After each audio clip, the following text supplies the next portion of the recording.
Don't miss the tea. Subscribe now. Girl, grab the bottle of wine. No, not a glass. Bring the whole bottle over here. You are going to need it because I finally have the mental capacity to tell you the full, unadulterated saga of the boomer boss. Do you remember that absolute nightmare of a job I had a few years ago? The one that aged me 5 years in 5 months? Yeah, that one. It is honestly a masterclass in how not to manage people, and more importantly, why you never ever mess with a girl who knows how to use the CC field in an email. So rewind with me. I'd been grinding at this company for nearly 2 years. I was exhausted, underpaid, and frankly over it. I had actually resigned. Then, in walks he who must not be named. Let's call him Richard. Richard was the new big shot manager. He offers me the retail manager position. He offered me a significant pay bump, fewer hours, and a title that would look gorgeous on my LinkedIn. So like a fool, I said yes. Here is the context you need to understand Richard. He was pushing 60 and was one of those men. He was a predator, plain and simple. He had this nasty habit of hiring or promoting young women and then hovering over them. At first, he tried to charm me. But the millisecond he found out I had a boyfriend, oh, the switch flipped. I became public enemy number 1. Here is where the boomer logic comes in. To Richard, if you were sitting down, you were stealing from the company. It didn't matter that my job, retail manager, required, management. I had to make weekly schedules, resolve complaints, and manage the budget. All things that require a computer and a chair. But every time he saw me sitting at my desk, he would lose his mind.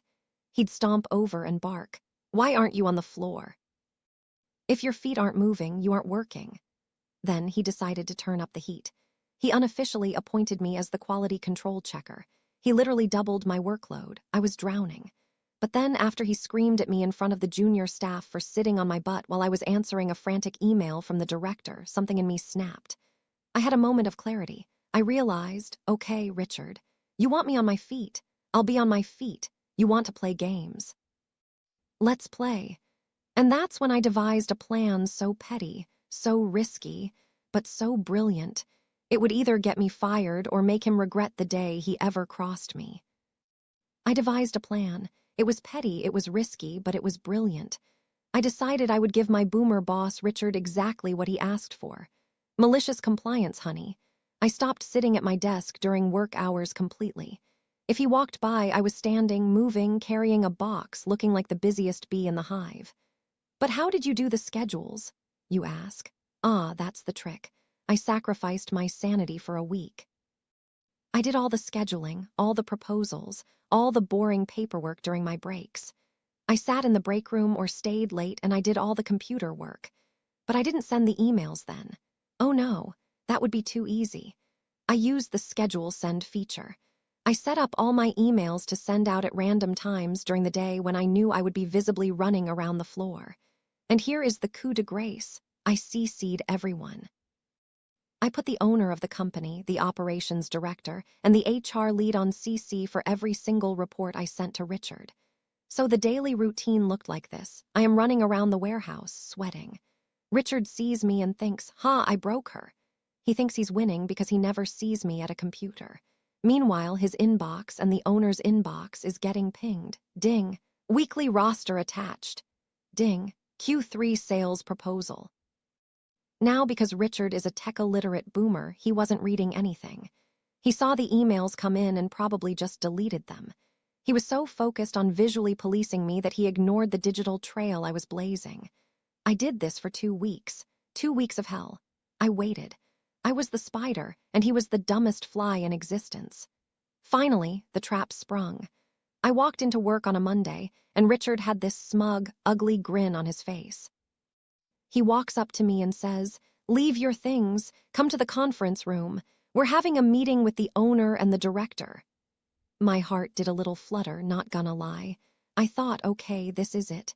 Either I die today or he does, and I was ready for either outcome. We walk into the boardroom. The owner is there. The director is there. Richard sits down, puffs out his chest, and launches into his monologue. Girl, he didn't even hesitate.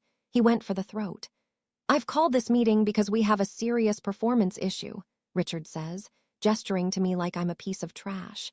She has completely failed to fulfill her duties as retail manager. For the past 2 weeks, I have not seen her at her desk once. She hasn't produced any schedules, she hasn't done any reports, and she is neglecting the administrative side of the business entirely. She's lazy, she's insubordinate, and I am recommending we terminate her employment immediately. He sat back, folded his arms, and looked at me with this triumphant smirk. He thought he had me dead to rights. The silence in the room was deafening. I didn't say a word. I just looked at the owner. The owner looked at Richard. Then he looked at his laptop. Then he looked back at Richard. He looked confused. "Richard," the owner said, his voice really calm. "What are you talking about?" Richard blinked. "Excuse me, I said she hasn't done any work. She's been wandering around the warehouse pretending to do QC, but her actual job is untouched." The director chimed in then, and she looked pissed. She slid a stack of papers across the table. "Richard, have you checked your email? Like at all, in the last 2 weeks?" Richard's face faltered. Well, I get a lot of emails. Because, the director continued, I have right here the printed copies of the weekly schedules, the efficiency proposals, and the detailed quality control logs that she has been sending. And I noticed she CC'd us on all of them.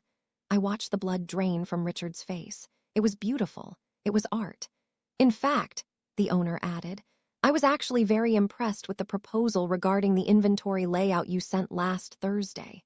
Richard started stammering. I didn't. She never. I didn't see her at her desk. And that's when I knew the game was over and I had won. I finally spoke up.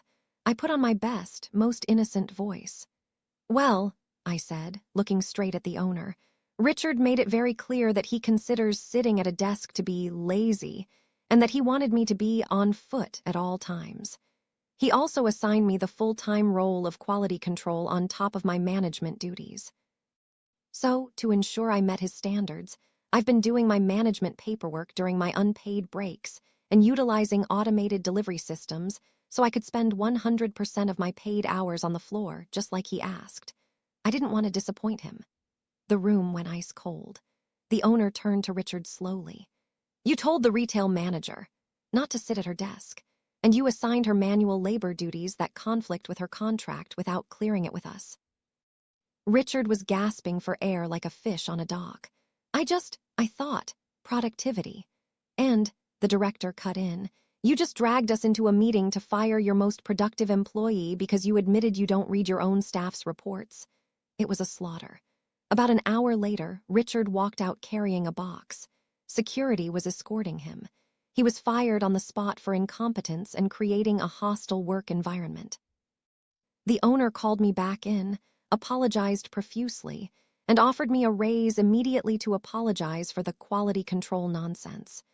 I took the raise, obviously. But here's the kicker. I knew I couldn't stay there. I stayed for a few more months, padded my savings account, and used the retail manager title to leverage a way better job at a different company. But I will never, ever forget the look on Richard's face when he realized that while he was playing checkers, I was playing 4D chess with the reply all button. If a boomer boss hates you, make sure the paper trail loves you.